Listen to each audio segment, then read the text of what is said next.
ಕೂಡ ಪ್ರತಿದಿನ phone pay, Google pay, Paytm ನಂತ ಆಪ್ಗಳನ್ನ ಬಳಸಿ ಪ್ರತಿಯೊಂದು ಚಿಕ್ಕ ಕೆಲಸವನ್ನ ಮೊಬೈಲ್ನಲ್ಲೇ ಮುಗಿಸ್ತಾ ಇದ್ದೀರಾ. ಬೆಳಿಗ್ಗೆ ಟೀ ಅಂಗಡಿಲಿ 10 ರೂಪಾಯಿಂದ ಶುರುವಾಗಿ ಸಂಜೆ ಶಾಪಿಂಗು, ಪೆಟ್ರೋಲ್ ಬಂಕು, ಫ್ರೆಂಡ್ಗೆ ಹಣ ಕಳಿಸೋದಾಗಿರ್ಬೋದು, ಮನೆಗೆ ಗ್ರೋಸರಿ ಆರ್ಡರ್ ಮಾಡೋದಾಗಿರ್ಬೋದು, ಈ ಎಲ್ಲ ಕೆಲಸಗಳು ಈಗ ಒಂದೇ ಕ್ಲಿಕ್ ನಲ್ಲಿ ಆಗ್ತಿದೆ ಅಲ್ವಾ? ನಿಜ ಹೇಳಬೇಕು ಅಂದ್ರೆ UPI ಇಲ್ಲದೆ ನಮ್ಮ ದಿನ ಹೇಗ್ ಸಾಗುತ್ತೆ ಅನ್ನೋದು ಈಗ ಊಹಿಸೋದಕ್ಕೂ ಕೂಡ ಆಗಲ್ಲ. ಆದ್ರೆ ನಾವು ಇಷ್ಟೊಂದು ಡಿಪೆಂಡ್ ಆಗಿರುವಂತ ಈ ಸಿಸ್ಟಮ್ ಬಗ್ಗೆ ಸಂಪೂರ್ಣವಾಗಿ ನಿಮ್ಗೆ ಗೊತ್ತಿದ್ಯಾ? ಇದರಲ್ಲೇ ಬಹಳ ಜನ ಮಿಸ್ ಮಾಡ್ತಿರುವಂತ ಒಂದು ಪಾಯಿಂಟ್ ಇದೆ. ಅದಕ್ಕಾಗಿ 2026 ಏಪ್ರಿಲ್ ನಿಂದ ಬಂದಿರುವಂತ ಕೆಲವೊಂದು ಹೊಸ ನಿಯಮ ಆಗಿರ್ಬೋದು, ಕೆಲವು ಕ್ಲಾರಿಟಿಯನ್ನ ನೀವು ತಿಳ್ಕೊಳ್ಳೇಬೇಕು ಸ್ನೇಹಿತರೆ. 20,000 ಕ್ಯಾಶ್ ತಗೊಂಡ್ರು ಕೊಟ್ರು ಪೆನಾಲ್ಟಿ ಬೀಳ್ಬೋದು, ಇನ್ಕಮ್ ಟ್ಯಾಕ್ಸ್ ನೋಟಿಸ್ ಬರ್ಬೋದು. ಅದಕ್ಕಾಗಿ ಕಂಪ್ಲೀಟ್ ಡೀಟೇಲ್ಸ್ ಅನ್ನ ಈ ವಿಡಿಯೋದಲ್ಲಿ ನಿಮ್ಗೆ ಸಿಂಪಲ್ ಆಗಿ ನಮ್ಮ ಲೈಫ್ ನಲ್ಲಿ ನಡೆಯೋ ಉದಾಹರಣೆಗಳ ಜೊತೆಗೆ ಕ್ಲಿಯರ್ ಆಗಿ ತಿಳಿಸ್ಕೊಡ್ತೀನಿ. ವಿಡಿಯೋವನ್ನ ಕೊನೆ ತನಕ ಮಿಸ್ ಮಾಡದೆ ನೋಡಿ. ಹಾಯ್, ಹೆಲೋ, ನಮಸ್ಕಾರ, ವೆಲ್ಕಮ್ ಟು ಬಾಸ್ ವಾಲಾ ಯೂಟ್ಯೂಬ್ ಚಾನೆಲ್. ನಾನು ಚೈತ್ರ. ಸ್ನೇಹಿತರೆ, ಮೊದಲನೇದಾಗಿ ಫಸ್ಟ್ ಪಾಯಿಂಟ್, ಮೊದಲು ನಾವು ಅರ್ಥ ಮಾಡ್ಕೊಳ್ಬೇಕಾಗಿರೋದು UPI ಟ್ರಾನ್ಸಾಕ್ಷನ್ಗಳು ಎರಡು ರೀತಿಯಾಗಿ ಕೆಲಸ ಮಾಡುತ್ತೆ. ಒಂದು ಪಿಯರ್ ಟು ಪಿಯರ್, ಅಂದ್ರೆ ಪರ್ಸನ್ ಟು ಪರ್ಸನ್, ಅಂದ್ರೆ ಫ್ರೆಂಡ್ ಆಗಿರ್ಬೋದು, ಫ್ಯಾಮಿಲಿ ಆಗಿರ್ಬೋದು, ಬ್ರದರ್ಸ್ಗೆ ಹಣ ಕಳಿಸೋದು. ಇನ್ನೊಂದು ಪಿಯರ್ ಟು ಮರ್ಚೆಂಟ್, ಅಂದ್ರೆ ಪರ್ಸನ್ ಟು ಮರ್ಚೆಂಟ್ ಅಂತ ಬರುತ್ತೆ. ಅಂಗಡಿ ಆಗಿರ್ಬೋದು, ಬಿಲ್ಗಳಾಗಿರ್ಬೋದು, ಟ್ಯಾಕ್ಸು, ಇನ್ವೆಸ್ಟ್ಮೆಂಟ್ಗಳು ಇದರ ಅಂಡರ್ ಅಲ್ಲಿ ಬರುತ್ತೆ ಸ್ನೇಹಿತರೆ. ಸೊ ಮೊದಲನೇದಾಗಿ ಸಾಮಾನ್ಯ ವರ್ಗಾವಣೆ, ರೆಗ್ಯುಲರ್ ಟ್ರಾನ್ಸ್ಫರ್ ಅಂತ ನಾವು ಹೇಳ್ತೀವಿ.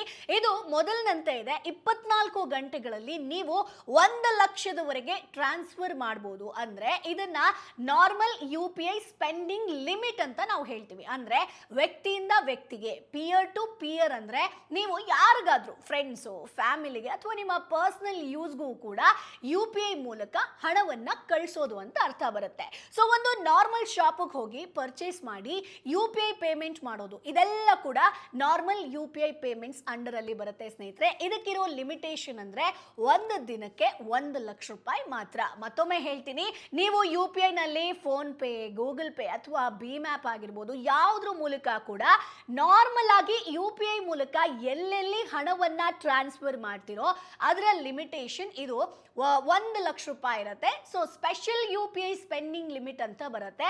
ಅದನ್ನ ಕೂಡ ನಾನು ಡೀಟೇಲ್ ಆಗಿ ಹೇಳ್ತೀನಿ. ಸೊ ನೀವು ಇನ್ಶೂರೆನ್ಸ್ ಆಗಿರ್ಬೋದು, ಇನ್ಕಮ್ ಟ್ಯಾಕ್ಸ್ ಆಗಿರ್ಬೋದು, GST ಆಗಿರ್ಬೋದು, ಇನ್ವೆಸ್ಟ್ಮೆಂಟು, ಲೋನ್ EMI, ಇದೆಲ್ಲ ಕೂಡ ನಿಮಗೆ special UPI payments category under ಅಲ್ಲಿ ಬರುತ್ತೆ. ಸೊ ನೀವು ಒಂದು ಬಾರಿಗೆ 5 ಲಕ್ಷದವರೆಗೆ, ಹಾಗೆ 24 ಗಂಟೆಗಳಲ್ಲಿ ಅಂದ್ರೆ ಒಂದು ದಿನಕ್ಕೆ 10 ಲಕ್ಷದವರೆಗೆ ಲಿಮಿಟೇಷನ್ ಇರುತ್ತೆ ಸ್ನೇಹಿತರೆ. ಆದ್ರೆ ಇಲ್ಲಿ ನೀವು ತಿಳ್ಕೊಳ್ಬೇಕಾಗಿರೋದು ಸ್ಪೆಸಿಫಿಕ್ ಮರ್ಚೆಂಟ್ಗೂ ಕೂಡ ಇದು ಅನ್ವಯಿಸುತ್ತೆ. ಅಲ್ಲೆಲ್ಲ ನೀವು ಒಂದು ಬಾರಿಗೆ 5 ಲಕ್ಷ, ಹಾಗೆ ಒಂದು ದಿನಕ್ಕೆ 10 ಲಕ್ಷದವರೆಗೆ UPI ಟ್ರಾನ್ಸ್ಫರ್ ಅನ್ನ ನೀವು ಮಾಡಬಹುದು. ಆದ್ರೆ ಜ್ಯುವೆಲ್ಲರಿ ಶಾಪ್ ಅಂತ ಬಂದಾಗ ನೀವು ಒಂದು ಬಾರಿಗೆ 2 ಲಕ್ಷ ಮಾತ್ರ ಲಿಮಿಟ್ ಇರೋದು. ಅದೇ ಒಂದೇ ದಿನಕ್ಕೆ ಇಲ್ಲಿ ಕೂಡ ನಿಮ್ಗೆ 10 ಲಕ್ಷದವರೆಗೆ ಲಿಮಿಟ್ ಇರುತ್ತೆ ಸ್ನೇಹಿತರೆ. ಈಗ ಬಹಳ ಜನ ಮಾಡೋದು ದೊಡ್ಡ ತಪ್ಪು ಏನ್ ಗೊತ್ತಾ? UPI ಲಿಮಿಟ್ ಅಂತಂದ್ರೆ ಒಂದೇ ಟ್ರಾನ್ಸಾಕ್ಷನ್ಗೆ ಮಾತ್ರ ಅಂತ ಅನ್ಕೊಳ್ತಾರೆ. ಆದ್ರೆ ನಿಜವಾದ ವಿಷಯ ಏನಪ್ಪಾ ಅಂತಂದ್ರೆ ಇದು ಒಂದು ದಿನದ ಒಟ್ಟು ಲಿಮಿಟ್. ಸಾಮಾನ್ಯವಾಗಿ ನೀವು ಫ್ರೆಂಡ್ಸ್ಗೆ ಹಣ ಕಳಿಸಿದ್ರೆ 1 ಲಕ್ಷ ಲಿಮಿಟ್ ಇರುತ್ತೆ ಸ್ನೇಹಿತರೆ. ಫಾರ್ ಎಕ್ಸಾಂಪಲ್, ಬೆಳಿಗ್ಗೆ ನೀವು 30,000 ಕಳಿಸ್ತೀರಾ, ಮಧ್ಯಾಹ್ನ ನೀವು 40,000 ಕಳಿಸ್ತೀರಾ, ಸಂಜೆ 50,000 ಕಳಿಸೋದಕ್ಕೆ ಟ್ರೈ ಮಾಡಿದ್ರೆ, ಅಂದ್ರೆ ಲಾಸ್ಟ್ ಟ್ರಾನ್ಸಾಕ್ಷನ್ 50,000 ಕಳಿಸಿದ್ರೆ ಫೇಲ್ ಆಗುತ್ತೆ. ಅಂದ್ರೆ ಒಟ್ಟು 1 ಲಕ್ಷ ಕ್ರಾಸ್ ಆಗಿದೆ ಅಂತ ಅರ್ಥ. ಇಲ್ಲಿ ಜನರಿಗೆ ಡೌಟ್ ಬರುತ್ತೆ, ಬ್ಯಾಲೆನ್ಸ್ ಇದೆ, ನೆಟ್ ಇದೆ, ಆಪ್ ಓಪನ್ ಆಗ್ತಾ ಇದೆ, ಹಾಗಿದ್ರೆ ಯಾಕೆ ಫೇಲ್ ಆಗ್ತಾ ಇದೆ? ತುಂಬಾ ಸರಿ ಟ್ರೈ ಮಾಡ್ತಾರೆ. ಸಿಂಪಲ್ ಸ್ನೇಹಿತರೆ, ಡೈಲಿ ಲಿಮಿಟ್ ಕ್ರಾಸ್ ಆಗಿದೆ. ಸೊ ನೀವು ಮಾಲ್ಗೆ ಹೋಗಿ 3 ಲಕ್ಷ ಶಾಪಿಂಗ್ ಮಾಡಿದ್ರಿ ಅಂತ ಅನ್ಕೊಳ್ಳಿ, UPI ಮೂಲಕ ಒಮ್ಮೆಲೆ ಕಳಿಸೋದಕ್ಕೆ ಟ್ರೈ ಮಾಡಿದ್ರೆ ಪಕ್ಕಾ ಫೇಲ್ ಆಗುತ್ತೆ. ಆಗ ನೀವು ಏನ್ ಮಾಡಬೇಕು? ಇದಕ್ಕೆ ಸೊಲ್ಯೂಷನ್, ಡಿವೈಡ್ ಮಾಡಿ ಕಳಿಸಿ. ಅಂದ್ರೆ ನೀವು ಕಾರ್ಡ್ ಆಗಿರ್ಬೋದು, ಬ್ಯಾಂಕ್ ಟ್ರಾನ್ಸ್ಫರ್ ಮೂಲಕ ಆಗಿರ್ಬೋದು, ಅಥವಾ ಕ್ಯಾಶ್ ಸ್ವಲ್ಪ ಕೊಡೋದಾಗಿರ್ಬೋದು, ಈ ರೀತಿಯಾಗಿ ಮಾಡಿ ಮ್ಯಾನೇಜ್ ಮಾಡಬಹುದು. ಇನ್ನು ಸ್ನೇಹಿತರೆ, ಕ್ರೆಡಿಟ್ ಕಾರ್ಡ್ ಬಿಲ್ ಪಾವತಿ ಬಗ್ಗೆ ಕೂಡ ನಾನು ಹೇಳಲೇಬೇಕು. ಸೊ ನೀವು UPI ಮೂಲಕ 5 ಲಕ್ಷದವರೆಗೆ ಬಿಲ್ ಪಾವತಿ ಮಾಡಬಹುದು. ಅಂದ್ರೆ 24 ಗಂಟೆಗಳಲ್ಲಿ ಇದರ ಮಿತಿ ಬಂದು 6 ಲಕ್ಷ ಇರುತ್ತೆ. ಇನ್ನು ಅಕೌಂಟ್ ಓಪನಿಂಗ್ ಅಂತ ಹೇಳ್ತೀವಲ್ವಾ, ಸೊ ಖಾತೆ ತೆರೆಯೋದಕ್ಕೆ UPI ಮೂಲಕ ಹಣ ವರ್ಗಾಯಿಸೋದಕ್ಕೆ ಮಿತಿಯನ್ನ ಈಗ 2 ಲಕ್ಷಕ್ಕೆ ಹೆಚ್ಚಿಸಿದ್ದಾರೆ. ಇದು ನ್ಯೂ ಅಪ್ಡೇಟ್ ಆಗಿರುತ್ತೆ. ಸೊ ನೀವು ಆಸ್ಪತ್ರೆಯ ಬಿಲ್ ಕಟ್ಟಬೇಕು ಅಥವಾ ಮಗುವಿನ ಸ್ಕೂಲ್ ಫೀಸ್ ಕಟ್ಟಬೇಕು, 3 ಲಕ್ಷ ಇದೆ ಅಂತ ಅನ್ಕೊಳ್ಳಿ. ಮೊದಲೆಲ್ಲ ನೀವು ಚೆಕ್ ಕೊಡಬೇಕಿತ್ತು ಅಥವಾ ನೆಟ್ ಬ್ಯಾಂಕಿಂಗ್ ಅನ್ನ ಮಾಡಬೇಕಿತ್ತು. ಆದ್ರೆ ಈಗ ನೀವು ಆಸ್ಪತ್ರೆ ಅಥವಾ ಕಾಲೇಜಿನ ವೆರಿಫೈಡ್ QR ಕೋಡ್ ಅಂತ ಬರುತ್ತೆ. ಸೊ ಈ ಒಂದು ಸ್ಕ್ಯಾನ್ ಮಾಡಿ ನೀವು ಒಂದೇ ಸಲಕ್ಕೆ 5 ಲಕ್ಷದವರೆಗೆ ಪೇ ಮಾಡಬಹುದು ಸ್ನೇಹಿತರೆ. ಹಾಗೆ ಶೇರ್ ಮಾರ್ಕೆಟ್ ಅಂತ ಬಂದಾಗ ಫಾರ್ ಎಕ್ಸಾಂಪಲ್ ನೀವು IPO ದಲ್ಲಿ ಅಪ್ಲೈ ಮಾಡೋದಕ್ಕಾಗಿರ್ಬೋದು ಅಥವಾ ಟ್ರಾವೆಲ್ ಬುಕಿಂಗ್ ಆಗಿರ್ಬೋದು ಈ 5 ಲಕ್ಷದ ಲಿಮಿಟ್ ಅನ್ವಯ ಆಗುತ್ತೆ. ಬಟ್ ಇಲ್ಲಿ ತಿಳ್ಕೊಳ್ಳಿ, ದಿನಕ್ಕೆ 10 ಲಕ್ಷ ಅನ್ನೋದು ಬ್ಯಾಂಕಿಂಗ್ ನಿಂದ ಬ್ಯಾಂಕ್ಗೆ, ನಿಮಗೆ ಬೇರೆ ಬೇರೆ ಬ್ಯಾಂಕ್ ಡಿಫ್ರೆಂಟ್ ಆಗಿರ್ಬೋದು, ಅದರ ಸಾಧ್ಯತೆ ಕೂಡ ಇದೆ. ಸೊ ಕೆಲವೊಂದು ಬ್ಯಾಂಕ್ಗಳಲ್ಲಿ 5 ಲಕ್ಷ ಲಿಮಿಟ್ ಇರುವಂತ ಸಾಧ್ಯತೆ ಕೂಡ ಇದೆ. ಬಟ್ ನೆನಪಲ್ಲಿರಲಿ ಸ್ನೇಹಿತರೆ, so normal UPI spending limit ದಿನಕ್ಕೆ 1 ಲಕ್ಷ ಇರುತ್ತೆ. ಸ್ಪೆಷಲ್ ಸ್ಪೆಂಡಿಂಗ್ ನಲ್ಲಿ ನೀವು ಒಂದು ಬಾರಿಗೆ 5 ಲಕ್ಷ, ಹಾಗೇನೆ ದಿನಕ್ಕೆ 10 ಲಕ್ಷದವರೆಗೆ ಲಿಮಿಟ್ ಇರುತ್ತೆ. ಇದು ಕ್ಲಿಯರ್ ಆಯ್ತಾ? ಸೊ ನೆಕ್ಸ್ಟ್ ಪಾಯಿಂಟ್ ಹೋಗೋಣ, ಕೂಲಿಂಗ್ ಪೀರಿಯಡ್. ಸೊ ನೀವು ಹೊಸ ಫೋನ್ ಅಥವಾ ಹೊಸ ಸಿಮ್ ತಗೊಂಡ್ರಿ ಅಂತಂದ್ರೆ ತಕ್ಷಣ UPI ಸೆಟ್ ಮಾಡಿ ದೊಡ್ಡ ಅಮೌಂಟ್ ಕಳಿಸೋದಕ್ಕೆ ಟ್ರೈ ಮಾಡಿದ್ರೆ ಫೇಲ್ ಆಗುತ್ತೆ. ಸೊ ಮೊದಲ 24 ಗಂಟೆ ನಿಮಗೆ ಲಿಮಿಟ್ ಮಾತ್ರ 5,000 ಮಾತ್ರ ಇರುತ್ತೆ. ಕಾರಣ ಫ್ರಾಡ್ ಟ್ರಾನ್ಸಾಕ್ಷನ್ ಅನ್ನ ಸ್ಟಾಪ್ ಮಾಡೋದಕ್ಕೆ. ಸೊ ಹಾಗಾಗಿ ಹೊಸ ಸಿಮ್ಮು ಹೊಸ ಫೋನ್ ಅನ್ನ ಯೂಸ್ ಮಾಡ್ತೀರಾ ಅಂತಂದ್ರೆ ಫಸ್ಟ್ ನೀವು UPI ಅನ್ನ ಸೆಟ್ ಮಾಡ್ತೀರಾ ಅಂತಂದ್ರೆ ನಿಮಗೆ 5,000 ಮಾತ್ರ ನಿಮಗೆ ಟ್ರಾನ್ಸ್ಫರ್ ಮಾಡೋದಕ್ಕೆ ಸಾಧ್ಯ ಇರುತ್ತೆ. ಇದು ಸೆಕೆಂಡ್ ಅಪ್ಡೇಟ್ ಆಗಿರುತ್ತೆ. ಇನ್ನು ಸ್ನೇಹಿತರೆ, ಮೂರನೇದಾಗಿ ನಗದು ವಹಿವಾಟು ಹಾಗೆ ದಂಡ, ಕ್ಯಾಶ್ ಹಾಗೆ ಪೆನಾಲ್ಟಿ ಬಗ್ಗೆ ಕೂಡ ನಾನು ಹೇಳಲೇಬೇಕು. ಇದು ತುಂಬಾ ಇಂಪಾರ್ಟೆಂಟ್ ಆಗಿರುತ್ತೆ. ಯಾರ ಹತ್ರ ಕೂಡ 20,000ಕ್ಕಿಂತ ಜಾಸ್ತಿ ಹಣವನ್ನ ಕ್ಯಾಶ್ ರೂಪದಲ್ಲಿ ತಗೊಳ್ಬೇಡಿ. ಏನ್ ಮೇಡಮ್, ತುಂಬಾ ಜನ ಬಂದು ಒಂದು 10,000, ಒಂದು 20,000, 25,000 ನನ್ನ ಹತ್ರ ಕ್ಯಾಶ್ ಇದೆ, ಇಮಿಡಿಯೇಟ್ ಆಗಿ UPI ಮಾಡ್ಬಿಡು ಅಂತಂದ್ರೆ ಮಾಡ್ಲೇಬೇಕಲ್ವಾ ಫ್ರೆಂಡ್ಸು ಫ್ಯಾಮಿಲಿ ಅಂತ ಬಂದಾಗ ಅಂತ ಹೇಳಿದ್ರೆ ನೋ. ಸೊ ನಿಮಗೆ ಇನ್ಕಮ್ ಟ್ಯಾಕ್ಸ್ ನೋಟಿಸ್ ಬರ್ಬೋದು, ದಂಡ ಬರ್ಬೋದು. ಸೊ ಯಾಕೆ ಅಂತಂದ್ರೆ ಇಲ್ಲಿ ನಿಮಗೆ 20,000ಕ್ಕಿಂತ ಜಾಸ್ತಿ ಹಣವನ್ನ ನೀವು ಕ್ಯಾಶ್ ರೂಪದಲ್ಲಿ ತಗೊಂಡ್ರಿ ಅಥವಾ ನೀವು ಕ್ಯಾಶ್ ರೂಪದಲ್ಲಿ ಯಾರಿಗಾದ್ರೂ ಕೊಟ್ರಿ ಅಂತಂದ್ರೆ ಆದಾಯ ತೆರಿಗೆ ನಿಯಮಗಳ ಪ್ರಕಾರ ನೀವು 20,000ಕ್ಕಿಂತ ಹೆಚ್ಚು ನಗದು ಪಡೆಯೋ ಹಾಗಿಲ್ಲ. ಇದು ಮೇಜರ್ ಅಪ್ಡೇಟ್. ಯಾವಾಗ್ಲೂ ಅಷ್ಟೇ 20,000ಕ್ಕಿಂತ ಹೆಚ್ಚು ಹಣವನ್ನ ನಗದು ರೂಪದಲ್ಲಿ ಪಡಿಬೇಡಿ.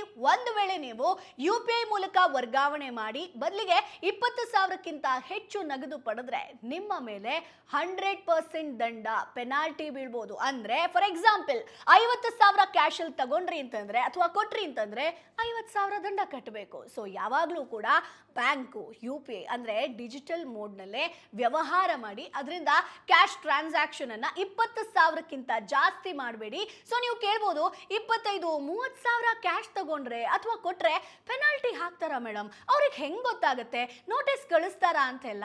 ಆದ್ರೆ ನೆನ್ಪಿಡಿ, ನೀವು ಈಗ ಮಾಡೋ ಕ್ಯಾಶ್ ವ್ಯವಹಾರ 4-5 ವರ್ಷದ ನಂತರ ಗೊತ್ತಾದ್ರೂ ಕೂಡ ಸಾಕು, ಆಗ ನೀವು ಅದಕ್ಕೆ ಉತ್ತರ ಕೊಡ್ಲೇಬೇಕಾಗತ್ತೆ. ಆದ್ರೆ ಅಷ್ಟೊತ್ತಿಗಾಗ್ಲೇ ನೀವು ಲಕ್ಷಾಂತರ ರೂಪಾಯಿ ಕ್ಯಾಶ್ ಟ್ರಾನ್ಸಾಕ್ಷನ್ ಅನ್ನ ಮಾಡಿದ್ರೂ ಮಾಡ್ಯಾರೋ ಅದಕ್ಕೆ 100% ಪೆನಾಲ್ಟಿಯನ್ನ ಕಟ್ಟಬೇಕಾಗತ್ತೆ. ಸೊ ಸುಮ್ಮನೆ ತೊಂದರೆಗೆ ಸಿಕ್ಕಾಕೊಳ್ಬೇಡಿ. ಸೊ ಈಗ 20,000 ಅಂತ ಅನ್ಕೊಳ್ಬಹುದು. ಸೊ 4-5 ವರ್ಷ ಆದ್ಮೇಲೆ ಅದು ಎಷ್ಟು ಲಕ್ಷ ಆಗಿರುತ್ತೆ ಏನೋ, ಸೊ ಅಷ್ಟು ಲಕ್ಷಕ್ಕಷ್ಟು ಪೆನಾಲ್ಟಿಯನ್ನ ಕಟ್ಟಬೇಕಾಗತ್ತೆ. ಸೊ ಒಮ್ಮೆ ಯೋಚನೆ ಮಾಡಿ, ಈ ಕ್ಯಾಶ್ ಲೀಗಲ್ ಇದೆಯಾ ಅಂದ್ರೆ ನಿಮಗೆ ಲೀಗಲ್ ಇಲ್ಲ ಅಂತಂದ್ರೆ ಸೊ ಆ ಹೆಸರಿನಲ್ಲಿ ರೆಕಾರ್ಡ್ ಆಗುತ್ತೆ. ಸೊ 20,000 ಮೇಲ್ಪಟ್ಟ ಕ್ಯಾಶ್ ನಲ್ಲಿ ಜಾಗೃತೆ ಹೆಚ್ಚಿರಬೇಕು ಆಗುತ್ತೆ ಸ್ನೇಹಿತರೆ. ಸೊ IT ಡಿಪಾರ್ಟ್ಮೆಂಟ್ ನಿಮ್ಗೆ ಪ್ರಶ್ನೆ ಕೇಳ್ಬೋದು, ಇದು ಎಲ್ಲಿಂದ ಬಂತು, ಸೊ ಕ್ಯಾಶ್ ಯಾರು ಕೊಟ್ಟೆ, ಏನು ಕೊಟ್ಟೆ ಅಂತ ಹೇಳ್ಕೊಂಡು ಇದರಲ್ಲಿ ಕೇರ್ಫುಲ್ ಆಗಿರಿ. ಸೊ ಇನ್ನು ನೆಕ್ಸ್ಟ್ ನೋಡೋಣ, ಲೋನ್ ಟ್ರಾನ್ಸಾಕ್ಷನ್. ಸೊ ಅಂದ್ರೆ ಫ್ರೆಂಡ್ಗೆ ಸಾಲ ಕೊಡ್ತೀರಾ, ಕ್ಯಾಶ್ ಅಲ್ಲಿ ಕೊಡಬೇಡಿ, UPI ಮೂಲಕ ಕಳಿಸಿ ಸ್ನೇಹಿತರೆ. ಯಾಕಂತಂದ್ರೆ ಪ್ರೂಫ್ ಬೇಕಾಗುತ್ತೆ. ಸೊ ಲೋನಲ್ಲೂ ಕೂಡ ಇದು ಅಪ್ಲೈ ಆಗುತ್ತೆ.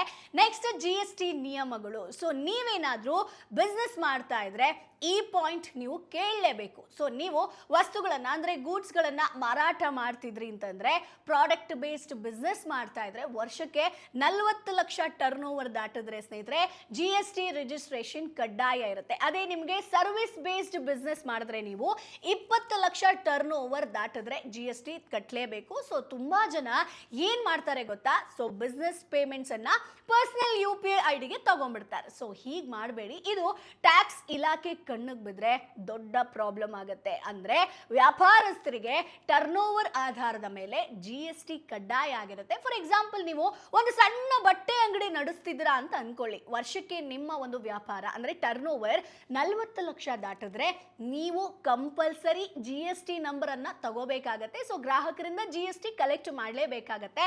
ಇಲ್ಲ ಅಂತಂದ್ರೆ ನೀವು ಪರ್ಸನಲ್ ಅಕೌಂಟ್ಗೆ ಪೇಮೆಂಟ್ ತಗೋತಿದ್ದೀರಾ ಅಂತಂದ್ರೆ ಸೊ ಇನ್ಕಮ್ ಟ್ಯಾಕ್ಸ್ ನಿಂದ ನೋಟಿಸ್ ಬರ್ಬೋದು.